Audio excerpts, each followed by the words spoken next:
I was 63 years old the night I found out my husband of 31 years had been lying to me.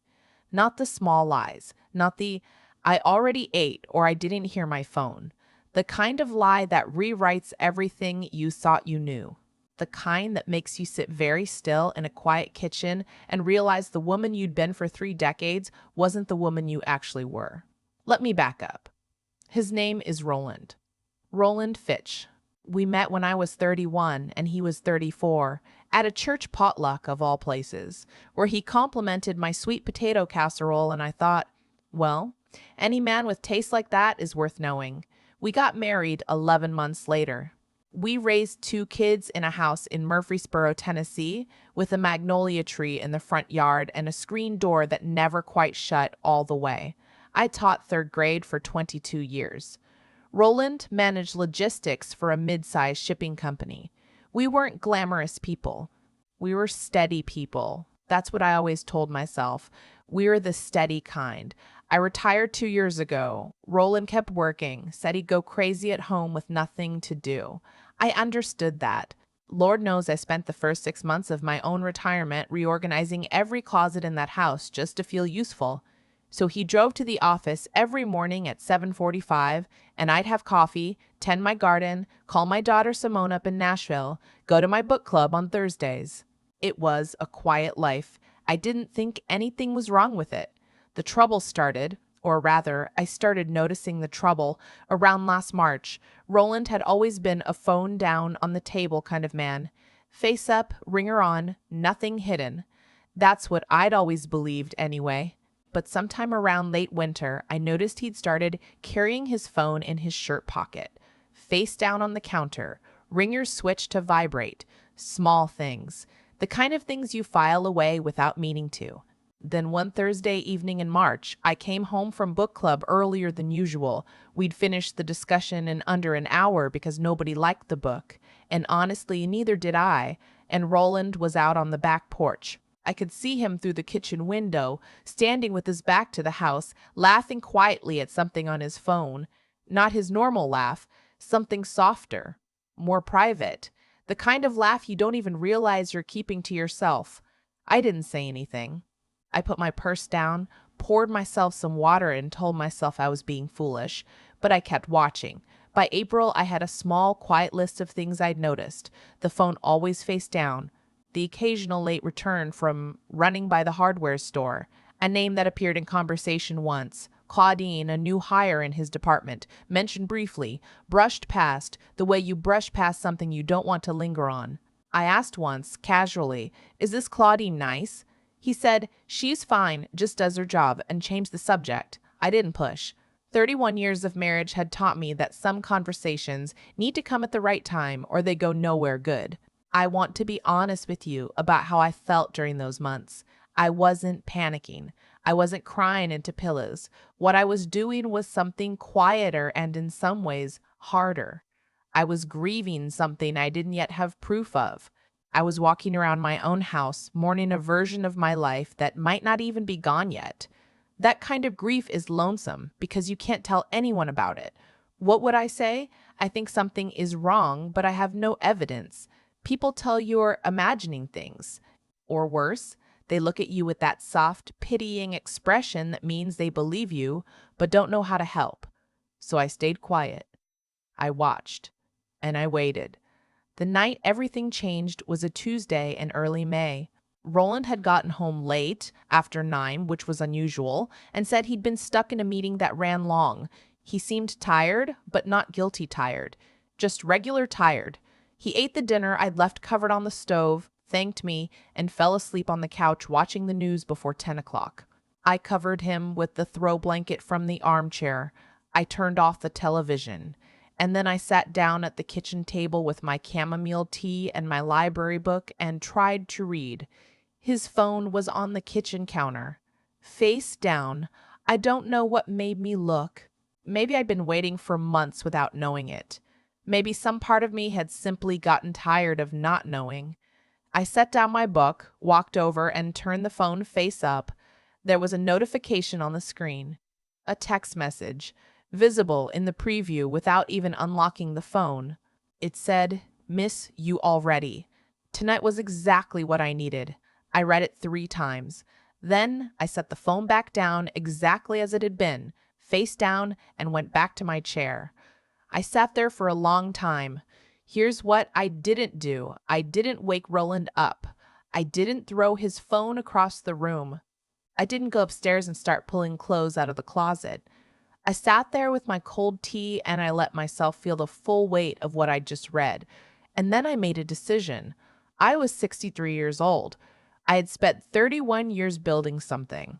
Whatever was going to happen next, it was going to happen on my terms, not in a rage at 11 o'clock on a Tuesday night. I picked up his phone. I still knew his passcode, his mother's birthday, same as it had been for 6 years. He'd never changed it. That in itself told me something. Either he was careless or he thought I'd never look. Either way. The conversation with Claudine had been going on for 4 months. I didn't read all of it. I read enough. I saw enough to understand exactly what kind of late meetings Roland had been having, exactly what the hardware store runs were really about, exactly what that private laugh on the back porch had meant. I put the phone down. I went upstairs. I didn't sleep, but I lay very still in the dark, and I thought clearly for the first time in months. By morning, I knew what I was going to do. I did not tell Roland. I did not change anything about the way I acted around him. I poured his coffee. I kissed him on the cheek when he left. I said, "Have a good day," like I always had. And then I called my sister Bernice in Memphis. Bernice is 70 years old and has survived 2 divorces and 1 business lawsuit, and she is, without question, the sharpest woman I have ever known. I told her everything. She listened without interrupting, which is how you know something has really gotten her attention, because Bernice always interrupts. When I finished, she was quiet for a moment. Then she said, "Honey, before you do anything, you talk to Walter Chen. Walter Chen was a family attorney she'd used in her second divorce. Methodical, discreet, ruthless in the best possible way. I called him that same afternoon. What I learned in that meeting reoriented everything. Because Roland and I had significant shared assets. The house was paid off, there were retirement accounts, investments, and because Tennessee is an equitable distribution state, not a 50-50 state, how I handled the next few weeks would matter. Quietly documenting, not confronting. Gathering before announcing. Walter used a phrase I wrote down and kept. The person who moves first without preparation loses. So I prepared.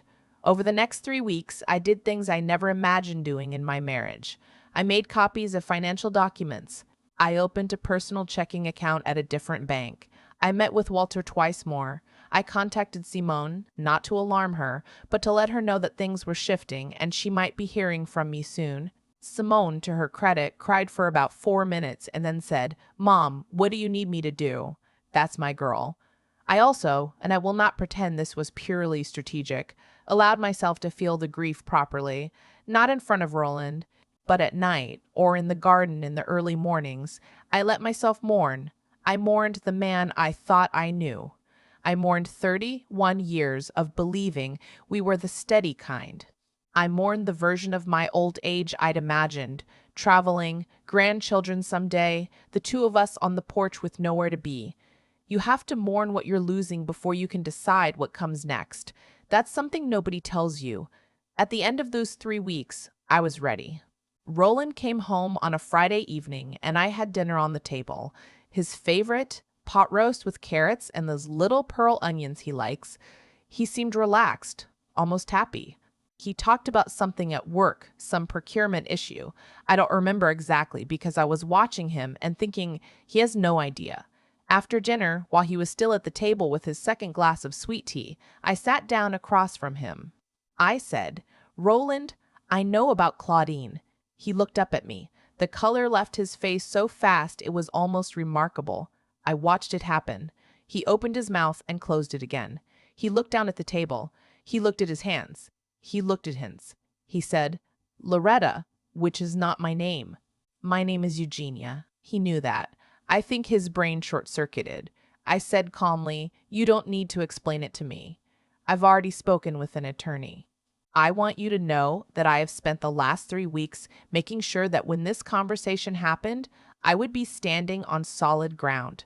I'm not asking you to leave tonight.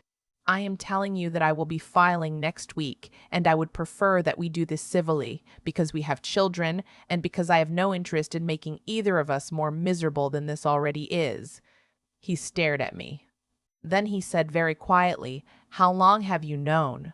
I said, "Long enough." What happened in the weeks after that is both harder and simpler than you might expect. There were difficult nights. Roland went through the full cycle: denial, then the anger phase, where he seemed almost resentful that I hadn't made more of a scene, then the bargaining, the crying, the long explanations I hadn't asked for. I sat through most of it with a kind of steady distance I didn't know I was capable of. Not cold, just finished. He moved out in June. We listed the house by mutual agreement once Walter made clear what the alternative looked like, and it sold in 11 days. I took my share and put a down payment on a small craftsman bungalow 6 miles away, in a neighborhood I'd always loved, with a covered front porch and a garden bed that was gonna take some work, but that I was already looking forward to. Simone came down to help me move. My son Patrick drove from Knoxville with his truck.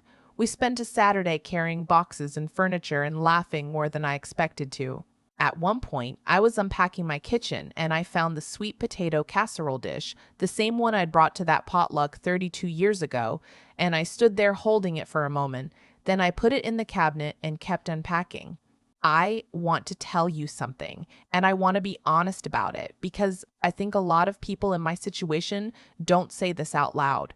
The first month in that new house was one of the hardest of my life, not because I missed Roland exactly, but because the silence was so different from the silence I was used to. 31 years of another person's presence, their sounds, their rhythms, the weight of them in a house, and then suddenly just you. It took time to stop hearing the absence and start hearing the quiet. But here's what I also want to tell you. By September, something had shifted. I had started a small thing, a Friday morning coffee on my new front porch, just me with a good mug and the newspaper and nowhere to be. It sounds simple, but it became something I looked forward to all week. My neighbor Philippa would sometimes come over. She's 71, a retired nurse, an absolute riot of a woman, and we'd sit out there for 2 hours putting the world to rights. I joined a different book club, one that actually liked the books. I started calling Bernice every Sunday. I had been so focused for so many years on the shape of the life I'd built that I hadn't noticed how much of it had been built around someone who was already, slowly, going somewhere else. When that scaffolding came down, what was left was actually mine, just mine. For the first time in a long time. Roland and Claudine are still together, as far as I know.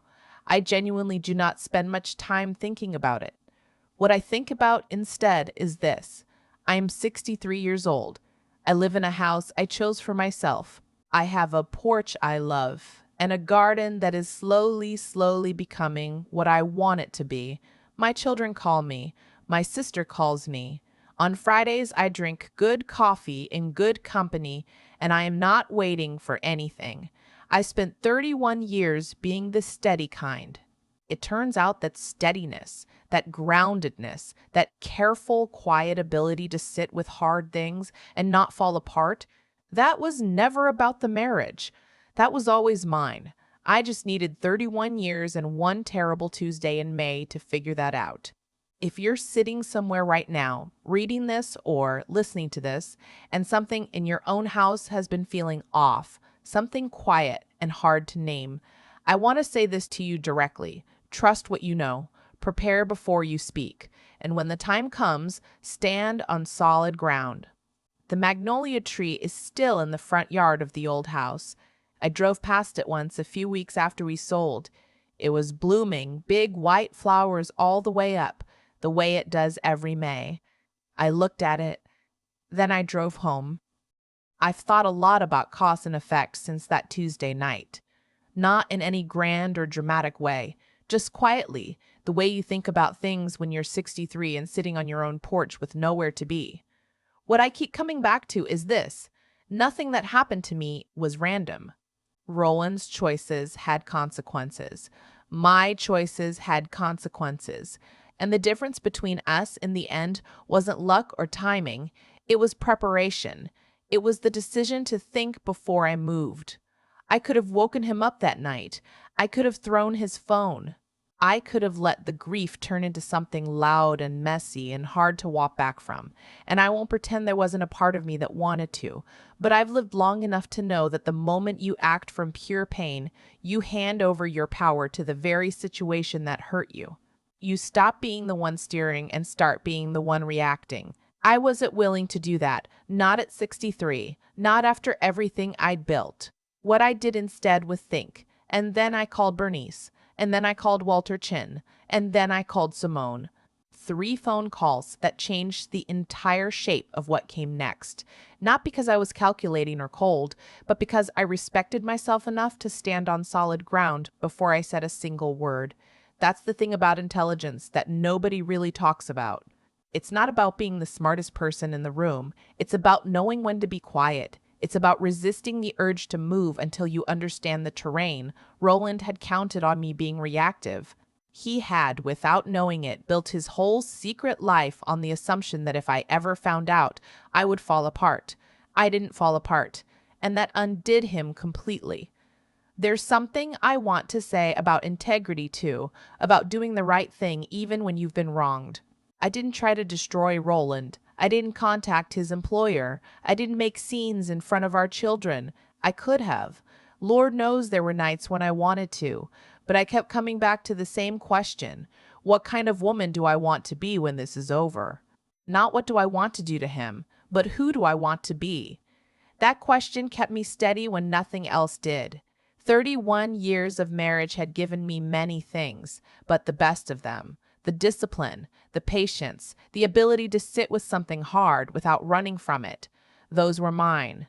I built those. He hadn't given them to me, and he couldn't take them away. Eugenia did not fall apart. Eugenia prepared, and then she spoke, and then she moved forward.